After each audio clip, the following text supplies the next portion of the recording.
Bismillahirrahmanirrahim. In this video, we will discuss about SQL Firewall, now built into Oracle database 23AI.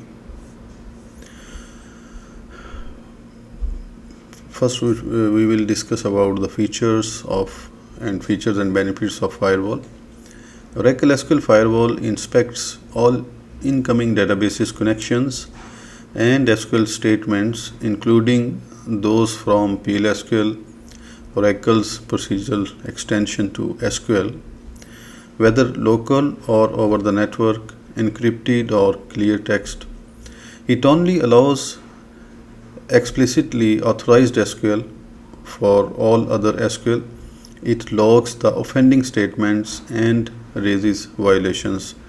This statement could have been a SQL injection attack or a new SQL statement that the authorized user has not run before. Customers can decide whether they want to block unauthorized SQL or only log it, giving them the flexibility on how to handle attacks. Oracle SQL Firewall evaluates the complete SQL and the processing context by running inside the Oracle database server. The firewall easily handles encoding of the SQL statement, synonyms, dynamically generated object names, and any SQL statements dynamically generated in PLSQL units. Oracle SQL Firewall relies on the allow listing of the authorized SQL statements and associated trusted database connection paths while blocking the rest. You train the SQL Firewall by simply capturing authorized SQL statements for an application account. Subsequently, the firewall detects and prevents unauthorized SQL and potential SQL injection attacks. Oracle SQL Firewall can also block connections not coming from trusted IP addresses, operating system, usernames, or program names. This function is useful when you want to put some protection in place immediately while you create the allow list for your applications. This feature ensures that any direct access to your database is coming exclusively from trusted endpoints. Here we can see the diagram which is showing how it works, how Oracle SQL Firewall operates in line within the Oracle Database 23 AI kernel, evaluating every incoming SQL statement regardless of origin. Oracle SQL Firewall always generates a violating log when it detects a violation of its rules. However, you can configure SQL Firewall to either allow or block violating SQL statements. Now we will see how we can configure the SQL Firewall. As you know, the SQL Firewall allows us to detect, block, and log unexpected SQL and sessions contexts in an Oracle 23 AI database, giving us greater control to prevent unusual activity. So we will discuss about setup, configure SQL Firewall, maintenance, views, and considerations. Here we can see how we can set up. We create some test users to help demonstrate the SQL Firewall functionality. So first we will create FWAdmin, a user to manage the SQL Firewall. This user needs the SQL Firewall admin role. Schema owner, the owner of all the database objects required by the application will be the schema owner. App user 1, an application user that needs to access the objects owned by the schema owner.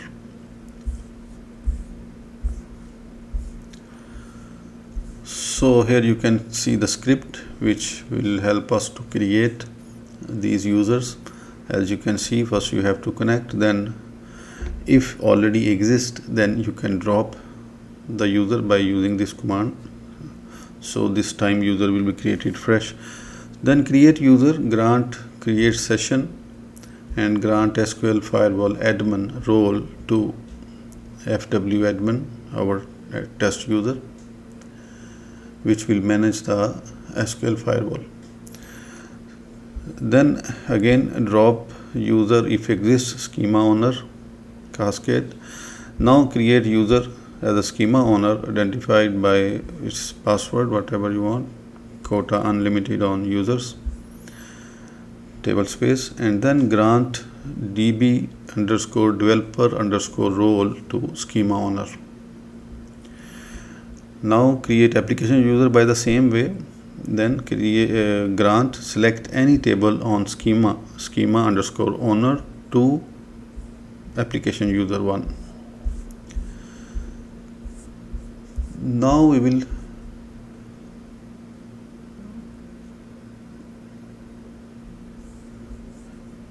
here we will configure the SQL Firewall.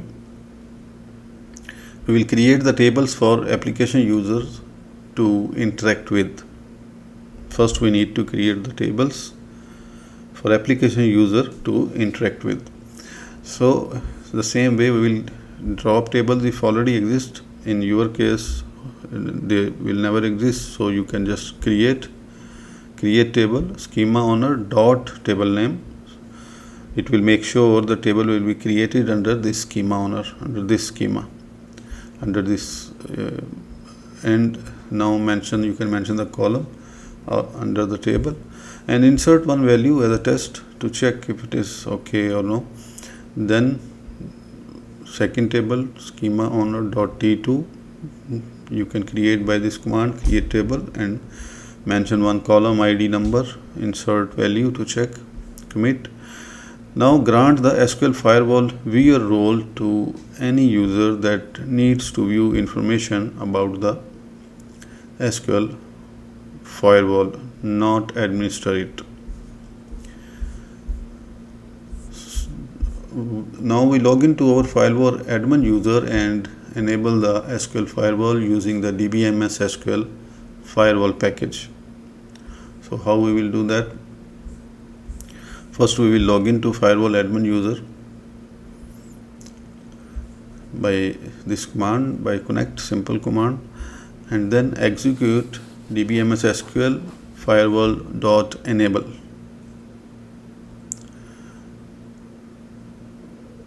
To enable the SQL Firewall. Now we can check the status, is it enabled or no, by the following command: select status from DBA SQL Firewall status. It will show us the status, either it is enabled or disabled.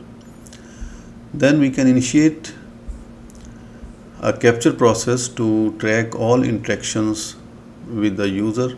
In this case, we want to check what is happening to the app user 1 user which we created before. So we will use the procedure dbms underscore SQL underscore firewall dot create underscore capture. It's a package definitely, but procedure name is create capture, and we will pass the values username app user 1, top level only true, and start capture true.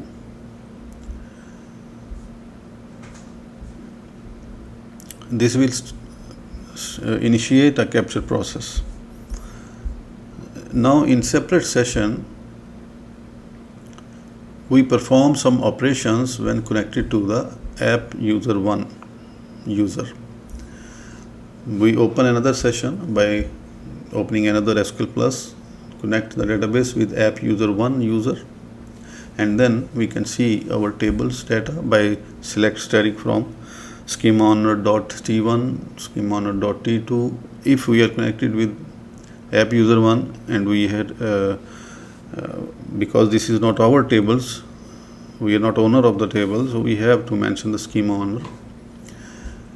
From SQL CL now we will connect with app user again, another session, and we can see the same values. Back in our firewall admin user, we check the capture logs and can see some operations have been captured. In addition to the SQL text, we can see a number of session attributes have been logged. For that, we will use the select in front of you. Before running select, we are defining the column lengths, otherwise it will be it will be difficult to read if you will not manage the column lengths. So this select will be select command type, current user, client program, OS user, IP address, SQL text. These are column names from DBA SQL Firewall capture logs table, where username equals app user 1. So you can see the result. It is showing which command the user ran, and current user, who was the user, client program, from which program he ran the command, and OS user, IP address, and SQL text also it is showing. Means it has full detailed information that which user, from which host, from which client program, from which IP address, and what command he have run on the application.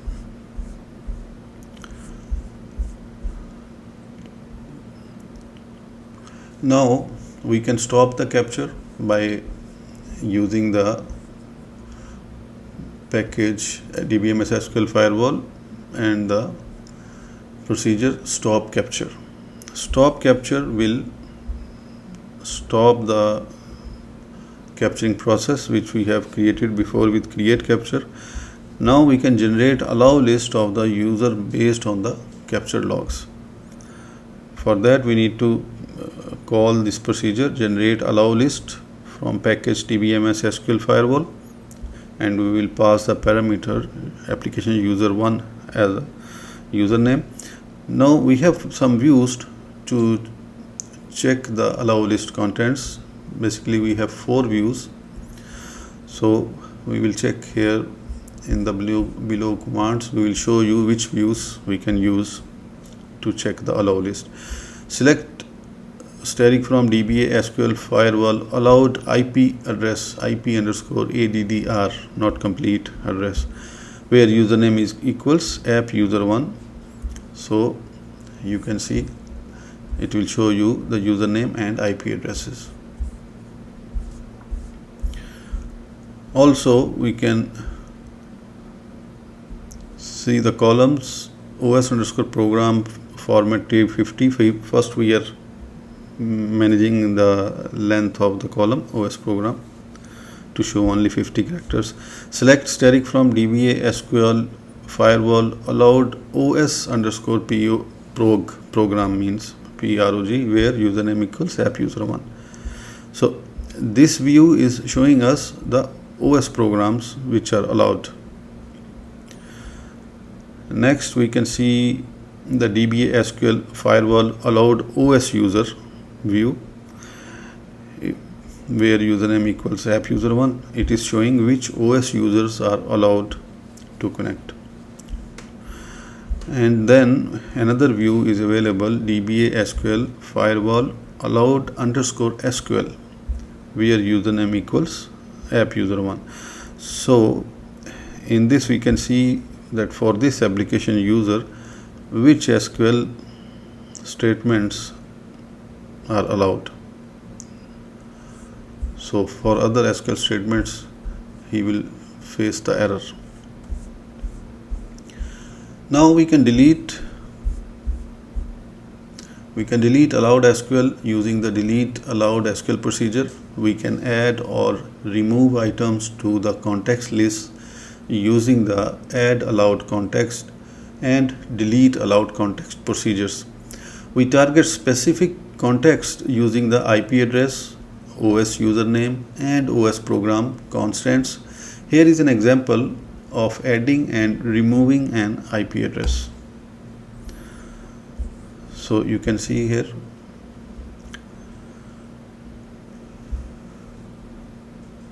this is add allowed context. By this way we can add more allowed context. We have to pass the parameters like username, context type, and the value. Definitely you can explore more when you are going to use this package. Check the allow list.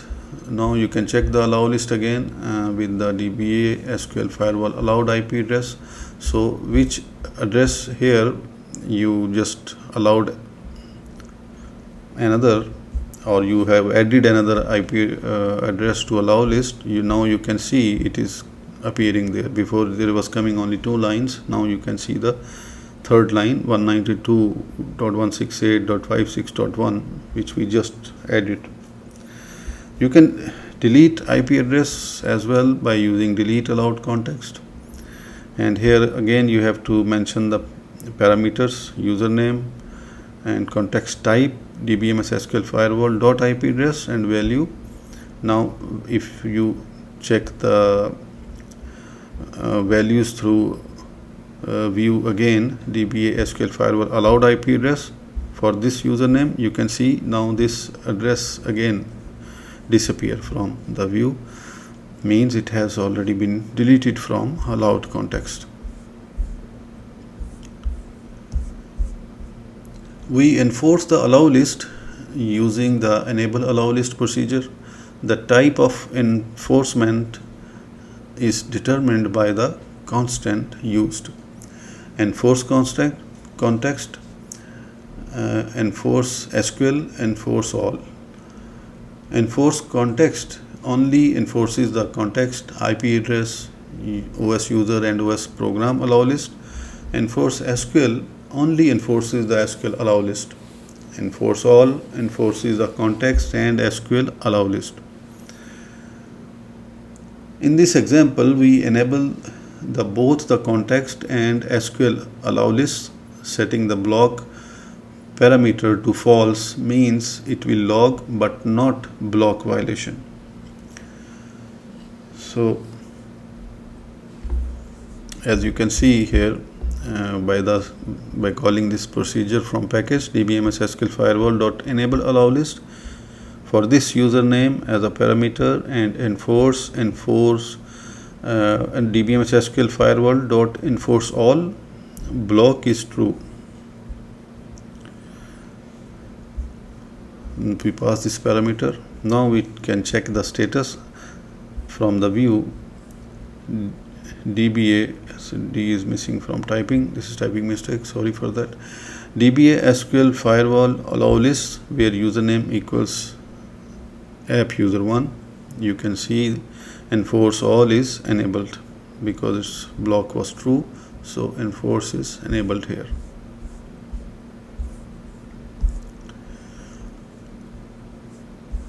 We can check the violations of the SQL Firewall using the DBA SQL Firewall violations view.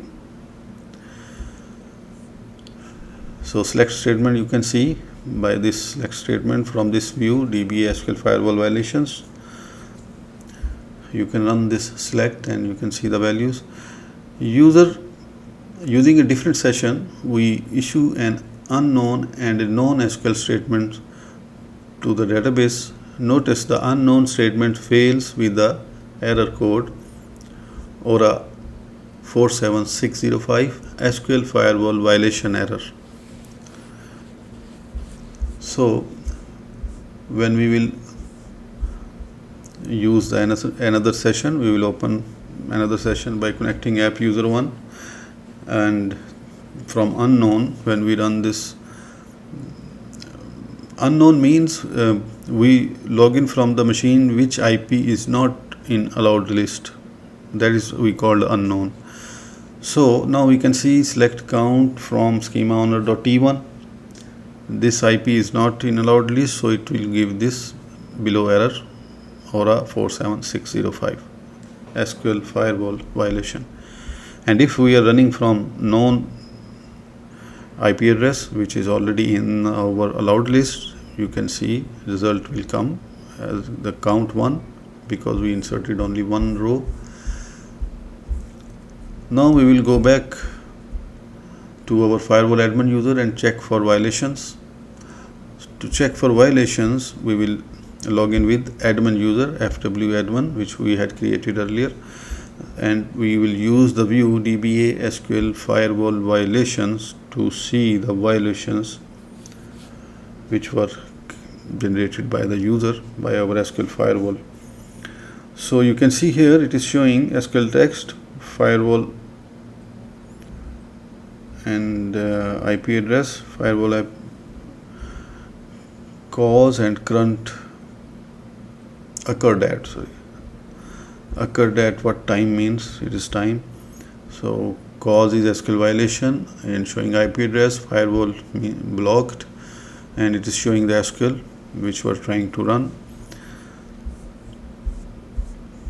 If we notice violations that should have been let through, we can add them to the allow list manually or by pulling them from the logs. For that we can use append allow list. Here you can see the example. We can use append allow list procedure from the package dbms SQL firewall, and the parameters we will pass application user and dbms SQL firewall dot violation underscore log.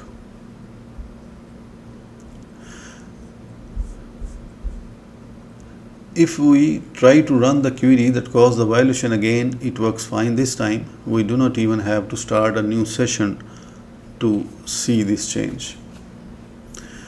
Now we will come back to maintenance. We will go to maintenance. The dbms SQL firewall package contains a number routines for the maintenance of the SQL firewall. Some examples are presented here. We can flush any log entries from memory into the log tables. For that, we can use this package. We can use the package flush logs. We can use this is procedure under the package dbms SQL firewall. So package will be same, dbms SQL firewall, but we will use different procedures. Flush logs to flush any log entries, and then we clear down the capture and violation logs using the purge log. So purge log will be used to clear down the capture and violation logs. The difference will be parameters. Purge log we can use with this null also, or we can give the timestamp for 30 days or whatever you like.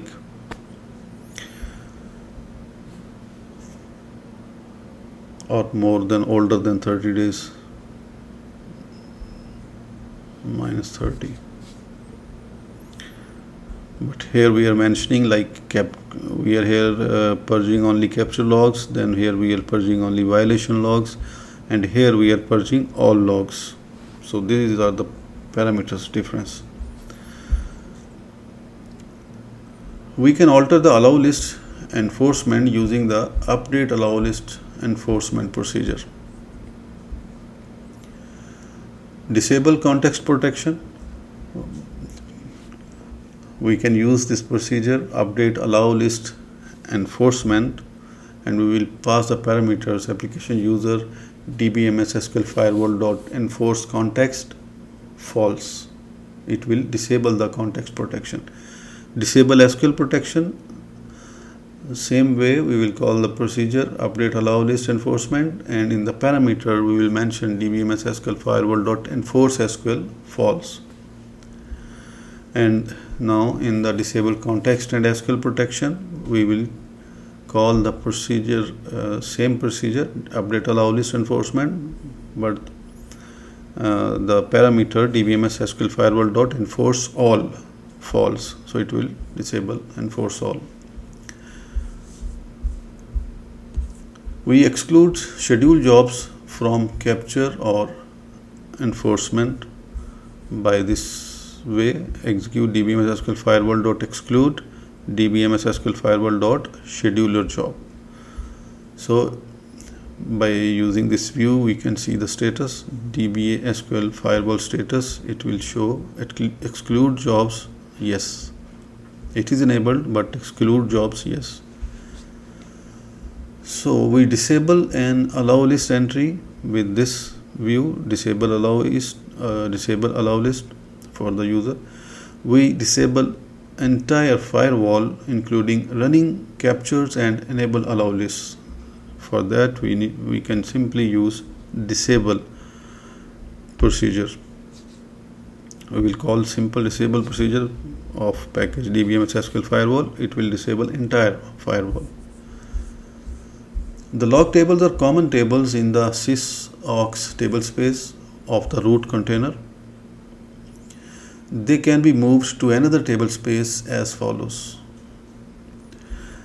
Create a new tablespace. This is for example, we are creating the new tablespace, but first we are connecting with sysdba because sysaux can access only by sysdba.